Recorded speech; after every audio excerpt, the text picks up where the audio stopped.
iniciar el tema,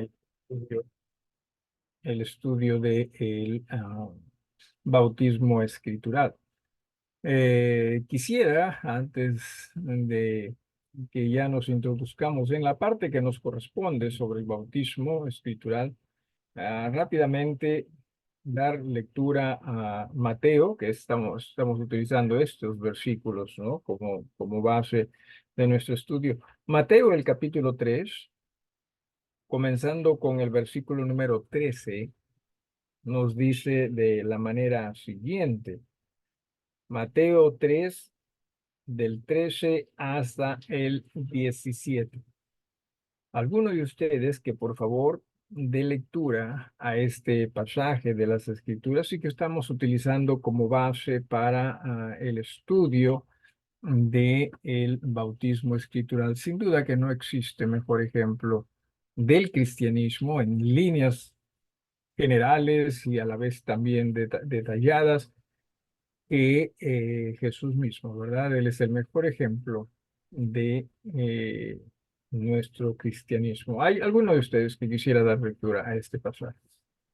Entonces Jesús vino de Galilea a Juan a Jordán para ser bautizado por él. Mas Juan se le oponía diciendo: yo necesito ser bautizado por ti, y tú vienes a mí. Pero Jesús le respondió: deja ahora, porque así conviene que cumplamos toda justicia. Entonces le dejó. Y Jesús, después que fue bautizado, subió luego del agua. Y aquí los cielos le fueron abiertos y vio al Espíritu de Dios que descendía como paloma y venía sobre él.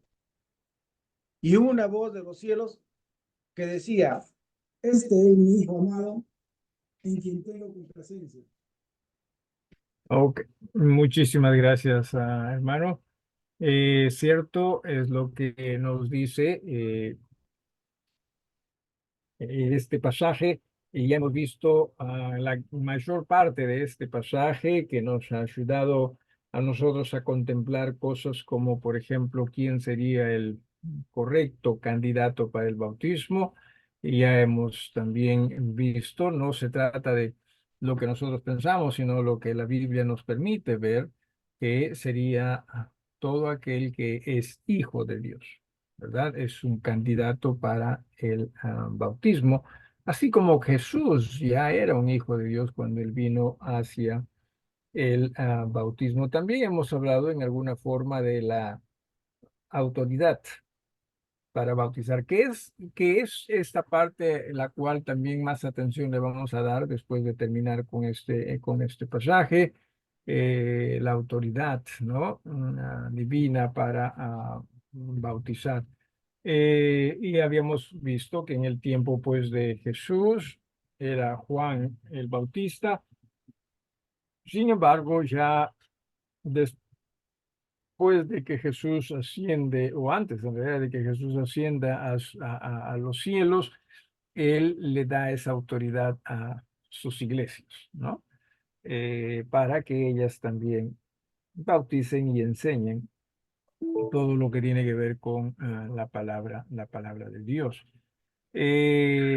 Hemos visto también el modo del bautismo, que sabemos es por agua, y ojalá usted recuerde lo que esto simboliza, ¿sí? Habrá alguno de ustedes que quisiera recordarnos a los demás qué es lo que el bautismo simboliza, en voz alta, por cierto. ¿Habrá alguien?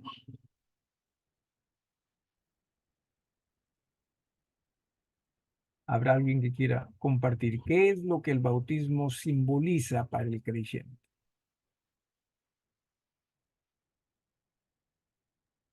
La muerte, la sepultura y la resurrección. Amén, de Jesús, ¿no? De Cristo, claro que sí. La muerte, ¿no? La sepultura y la resurrección. Y en razón a ello, ¿no? En razón a lo de la sepultura, es que el bautismo significa sumergir, ¿no? y que también es lo que se debe practicar. Aún hoy en día Jesús, cuando fue bautizado, él fue sumergido en agua. No piense como aquellas fotos o figuras o pinturas que se ven de Jesús y Juan parado ahí en el agua y Juan el Bautista a su lado y con una tacita, ¿no? Que si Dios, ¿no? Le echaba agua a Jesús sobre su cabeza. No, no fue así. Jesús tuvo que haber sido bautizado. De lo contrario, si hubiese utilizado otra palabra, ¿no? Para esta actividad que hubiesen realizado. Entonces, es muy importante también el modo, ¿sí? O la forma como es que se bautiza. Y a partir del versículo número 16, sobre todo la segunda parte, el tema de que Dios se agrada de sus hijos que obedecen a él. No solo en el bautismo, sino en todo, ¿no? Dios se agrada. ¿Por qué razón? Porque es una expresión de fe, o sea, la obediencia a la palabra de Dios es una expresión de fe. Y si alguno de ustedes puede ir a Hebreos, el capítulo número 11, quizás nos pueda recordar, ¿no? Lo que nos dice el escritor, capítulo número 11, donde Hebreos, en capítulo 1, el escritor nos habla respecto a cómo es que Dios visualiza la fe y eso es cierto con lo que se lee en el versículo, en el capítulo número 11, en el versículo número 6. Dice, pero sin fe es imposible agradar a Dios. Entonces, acá nada más automáticamente ya podemos nosotros notar que lo opuesto, ¿no? Porque aquí dice, sin fe es imposible agradar a Dios. Entonces, nosotros podemos concluir que lo opuesto es lo que sí agrada a Dios. ¿Qué sería lo opuesto? El tener fe, ¿no? O sea, el no tener fe, ¿no? Sin fe es imposible, dice. O sea, el no tener fe hace imposible que Dios se agrade de uno. Y lo hemos visto nosotros anteriormente con el estudio de Abraham, de Moisés mismo, hombres de fe, y que también Dios mediante vamos con los varones de Getsemaní vamos a estar estudiando, ¿no? Este tema, varones de fe en la Biblia. Entonces, Dios solo se agrada a través de la fe. O sea, muchas veces nosotros pensamos que Dios se agrada a través de lo que yo hago, ¿no? Segurito que Dios está contento porque me ha visto haciendo esto, aquello. No, no. Dios se agrada a través de la fe en Jesús que se manifiesta en obediencia a él. ¿Sí? O sea, la fe se manifiesta en obediencia a lo que es Jesús y su palabra para con nosotros. Entonces vuelvo al versículo, aquí estoy en Hebreos, en el versículo número 6, capítulo 11, versículo 6. Pero sin fe es imposible agradar a Dios, porque es necesario que el que se acerca a Dios tiene que creer que Él existe, crea que le hay y que también Él es galardonador de los que le buscan. O sea, usted tiene que acercarse a Dios, tenemos que acercarnos a Dios entendiendo lo real que Él es y que lo expresamos a través de nuestra obediencia, así, hacia Él. Entonces sabemos que eso va a agradar a Dios. Jesús, déjeme hacerle una pregunta, ¿sí? ¿Cree usted que Jesús fue un hombre de fe?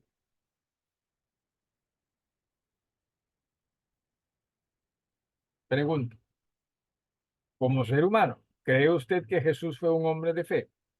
Alguien que nos diga algo. La Sin respuesta, duda. sin duda. Gracias, hermana Daisy. ¿Cómo demostramos eso? O sea, ¿cómo demostramos que Jesús fue un hombre de fe? ¿Alguien más? Mm, Si tienes respuesta, hermana Daisy, está bien. Simplemente no deseo que pienses que la pregunta iba dirigida a ti nada más, sino a todos. Pero si hay respuesta, en buena hora. Alguien, ¿cómo se demuestra que Jesús fue un hombre de fe? Porque hizo la voluntad del Padre. Lo que estamos hablando, ¿verdad? O sea, la fe se expresa a través de la obediencia a lo que es la palabra de Cristo.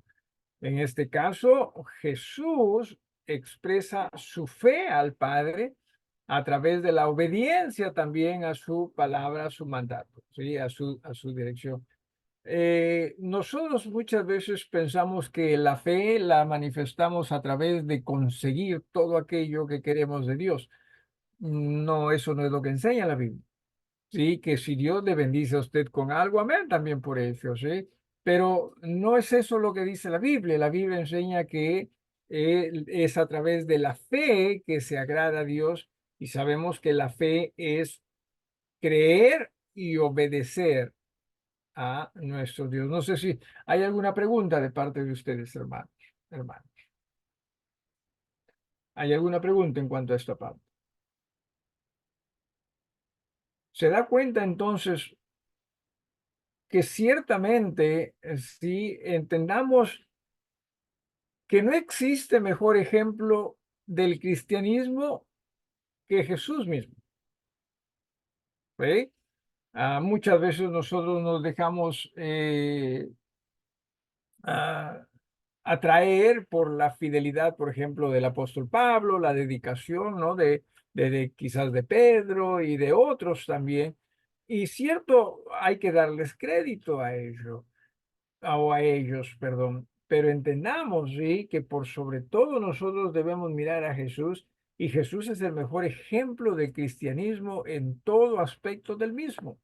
Ya tenemos que aprender a seguir a Jesús, a escuchar a Jesús, a obedecer a Jesús y en este sentido ser hombres y mujeres de fe. ¿Alguna pregunta, hermanos? Decía, o algo que quieran agregar. Si por favor tiene usted alguna pregunta, manifiéstelo, hágalo y que podamos también nosotros continuar este estudio. ¿Alguien? Mientras tanto, regresamos hacia Mateo. Mateo, el capítulo número 3, ¿no? En el versículo 16, habíamos ya leído anteriormente y estudiado también, Jesús después que fue bautizado, ¿verdad? Dice, subió luego del agua y he aquí los cielos le fueron abiertos y vio al Espíritu de Dios que descendía como paloma y venía sobre él. ¿Cuándo es que el creyente tiene al Espíritu de Dios en su corazón? Al momento de la salvación. Pero aquí no estamos hablando de la salvación de Cristo, ¿o sí? Estamos más bien hablando de el bautismo. Y que con el bautismo, ¿sí? Vino el Espíritu Santo a la manera de el Consolador, que después también Jesús envía para sus iglesias, a la manera de Consolador, con el propósito de capacitarlo, de guiarlo y de conducirlo para su ministerio sobre la tierra. O sea, cuando Dios, por ejemplo, autoriza, ¿no?, a su iglesia o llama a su iglesia para que su iglesia haga la labor que Dios desea que se haga, Dios nos capacita para ello. No es que Dios nos diga, ustedes háganlo como quieran, ¿sí? No, no es eso. Lo que ocurre es que más bien Dios, ¿sí?, a través de todo ello, desea que nosotros ciertamente mostremos, ¿sí?, nuestra sumisión, nuestra confianza en Él, pero sobre todo la capacidad que Él nos brinda para nosotros poder hacer aquello que Él desea que nosotros hagamos. Y esto es hermoso, ¿sí? Hermosísimo es. Porque qué triste que muchas veces nosotros optamos, por ejemplo, por la capacidad nuestra para hacer iglesia que por la capacidad divina para hacer nosotros iglesia.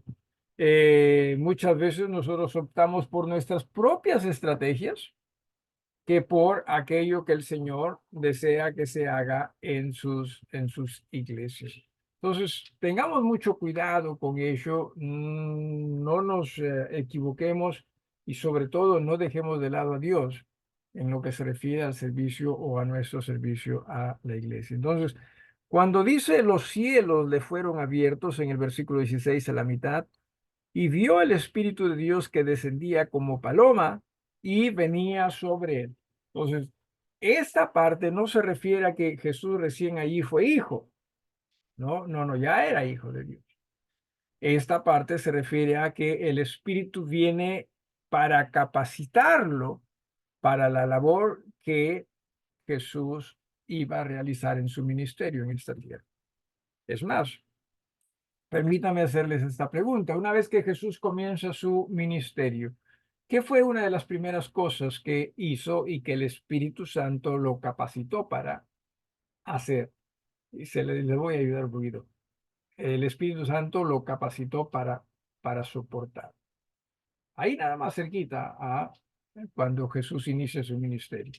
¿Alguno de ustedes, cuál fue, sí, una de ellas? Esto es a donde el Espíritu lo guía y lo capacita para poder soportar eso. Pastor, ¿Ya? los 40 días de tentación en el desierto. Claro, sí, definitivamente a eso es a lo que me refiero, ¿no? ¿Y por qué razón es que Jesús soportó? Y claro, muchos dicen, no, es que era Dios. Sí, pero Jesús tenía que actuar no como Dios, por eso es que se despojó de sí mismo, según lo que nos dice Filipenses. Jesús tenía que tratar o Jesús tenía que hacer las cosas conforme las hizo el primer Adán. ¿Sí? O sea, el Adán del Antiguo Testamento, el Adán del paraíso, él tenía la capacidad de soportar la tentación, pero también la capacidad de caer en la tentación. ¿Sí? Jesús en ese sentido tenía los mismos principios que Adán. Jesús pudo haber caído, ¿sí? En tentación. No, eso nos hubiese perjudicado la salvación, claramente, pero pudo haber caído Jesús en el sentido de si es que simplemente era probable, ¿sí? Así que sí, ese Jesús pudo, pero Jesús fue capacitado para no caer en la tentación. ¿Sí? Ah,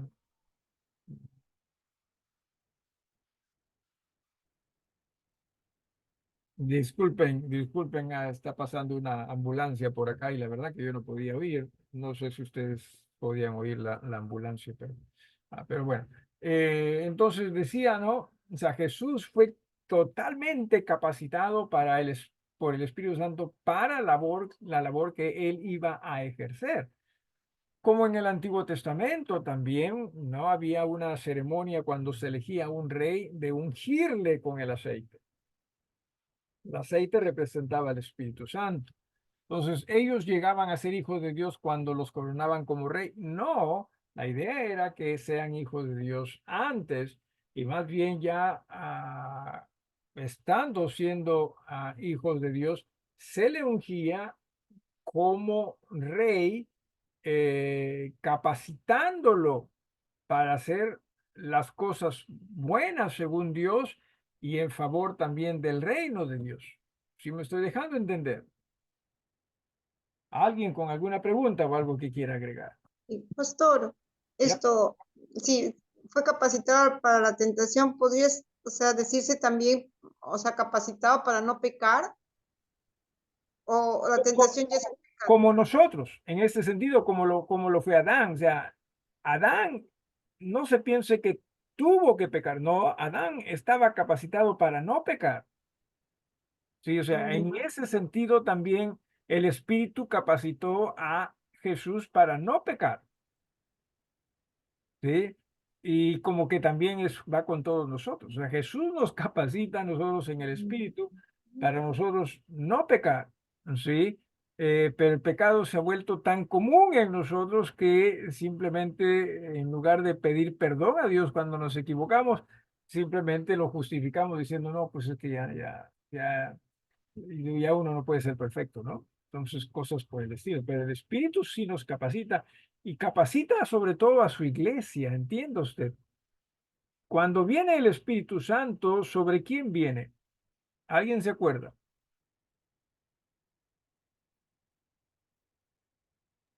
Sobre Jesús. Bueno, en esta ocasión del bautismo sí sobre Jesús, pero cuando digo viene el bautismo, el bautismo del Espíritu Santo en el día de Pentecostés, ¿sobre quién viene? Sobre la iglesia. Amén. O sea, sobre la iglesia. ¿Sí? Y cuando uno se bautiza, entienda eso, si cuando uno llega a ser bautizado y miembro de esa iglesia, llega también a ser capacitado para que como parte de esa iglesia, y como parte de esa iglesia pueda ser capacitado para hacer lo que Dios desea que la iglesia haga. ¿Sí? Nosotros muchas veces pensamos que el Espíritu Santo me guía a hacer lo que yo quiero, o en su defecto, simplemente lo que es bueno para mí. No, es un tipo, no, es en base a la iglesia. ¿Sí? Es en base a la iglesia. Y que en ello también nosotros somos bendecidos, ¿no? Definitivamente nuestros hogares son bendecidos, nuestros matrimonios, nuestras familias, nuestro todo es bendecido. ¿Sí? Pero nosotros muchas veces queremos manejarlo al contrario. Nosotros creemos que la iglesia es bendecida cuando nuestras familias están bien y así que tenemos que darle tiempo a nuestras familias y al darle tiempo a ellas podemos dejar de lado la iglesia porque el fin es el correcto. No es así. ¿Sí? El Espíritu Santo en el día de Pentecostés vino y bautizó a la iglesia. Es un tema de iglesia. Entonces, aquí es cierto, le está capacitando a Jesús para la labor que él iba a hacer, ¿no? De dar su vida por nosotros los pecadores. Pero ya cuando se habla de iglesia, ya obviamente es algo distinto. ¿Alguna pregunta, hermanos? Entonces, ¿para qué vino el Espíritu Santo sobre Jesús? Nuevamente, capacitar, ¿sí? Para la labor que él iba a realizar, que sería el ministerio de Jesús sobre la tierra, que duró entre 3 a 3 años y medio. ¿Alguna pregunta hasta acá? ¿O algo? Y mire usted lo que dice al final en el versículo número 17. Dice, y hubo una voz en los cielos, estamos hablando del Padre, por cierto, que decía, este es mi Hijo amado, en quien tengo complacencia.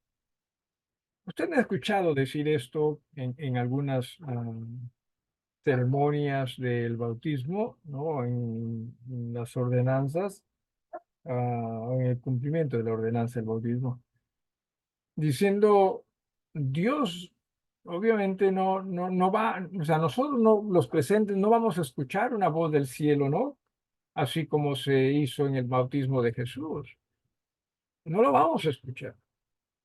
Sin embargo, eso no significa que Dios no se ha agradado de la obediencia del Hijo. Recuerde una vez más, Hebreos, ¿no? Hebreos, ¿qué es lo que dice Hebreos? A ver, alguno de ustedes que lo quiere decir de memoria.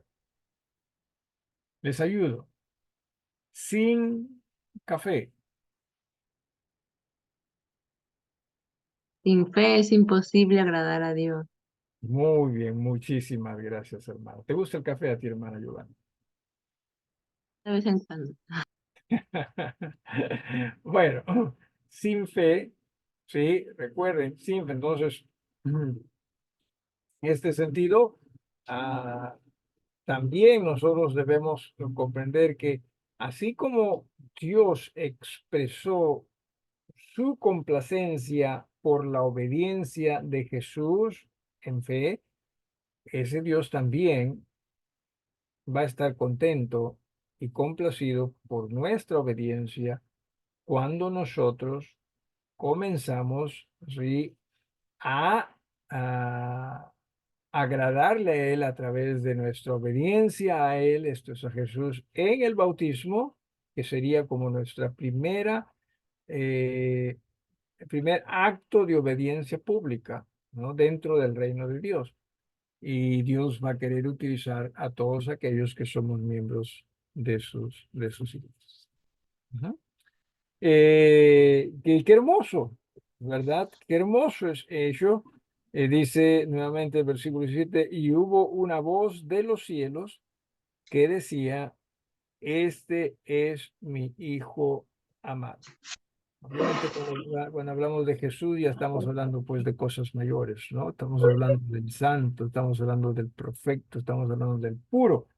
Y no porque simplemente así vino, sino porque Él obedeció a Dios en todo. La Biblia nos dice que Él fue tentado en absolutamente todas las cosas, sin embargo, Él fue sin pecado.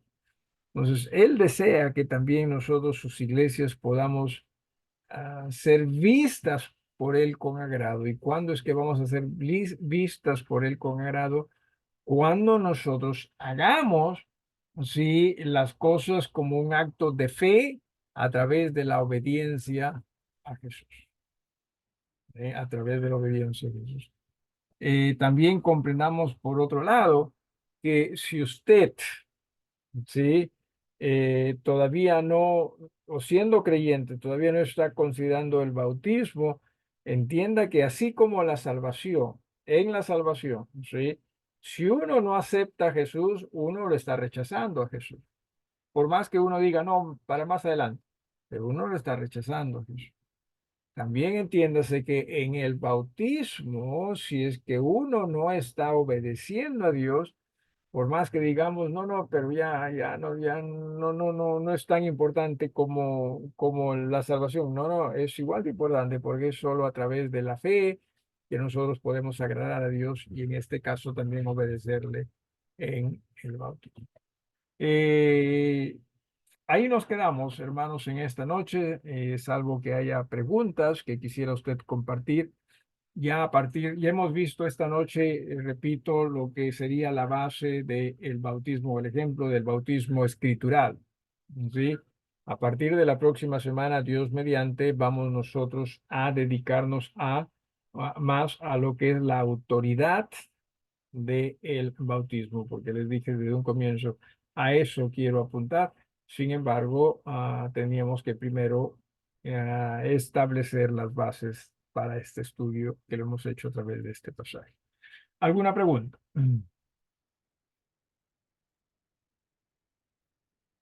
¿Alguien, hermano? ¿Sí se entendió lo que es el bautismo?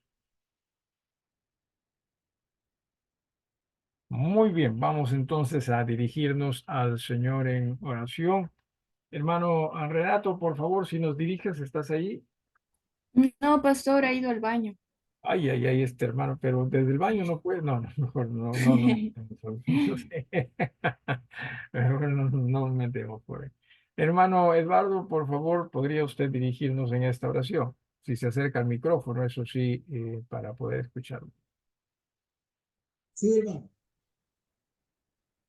Le decía yo en ratito atrás de que sin fe no se puede bautizar la persona, ¿cierto? ¿Está haciendo una pregunta o es parte de la oración? Es pregunta, ¿no? Ok. Sí, hermano, sí. Claro, sin fe, que nuevamente fe es obediencia.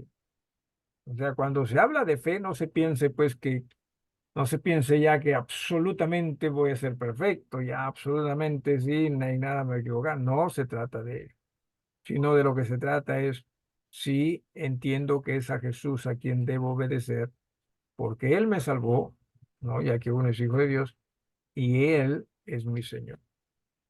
Entonces, sí, en ese aspecto, si no hay esa convicción, por ejemplo, si alguien se bautiza para que le vaya bien, No, eso ya no es fe. Claro.